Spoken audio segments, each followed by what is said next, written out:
बोल बोल बोल काय कुणाचं लग्न असू दे आम्ही तिथे जाणार जेवायला. हॅलो आणि good morning, welcome back to the another video. आणि पहिल्यांदा तर सॉरी, खूप दिवसानंतर व्हिडिओ टाकतो आहे. आणि कारण माझे पेपर चालू होते आणि आत्ताच कॉलेज संपलेले आहेत. आणि आजचा काय तसा काही खास प्लॅन नाही, पण आज आम्ही एका लग्नात जाणार आहोत. आज आहे सागर आहे, म्हणजे माझा मित्रच आहे तो, माझ्या मित्राचा मित्र आहे तो. तर आता प्रणयचा फोन आलेला, तो बोलला की एका लग्नात जायचं आहे. तर आम्ही पण तयार होऊन एकदम निघालो आहे. तर जाऊया आता, तो पण 9च्या बसला आता, तर भेटूया.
आणि स्माइल प्लीज.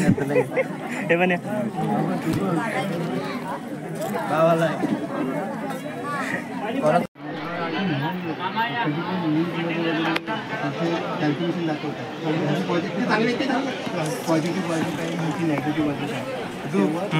बस झाला.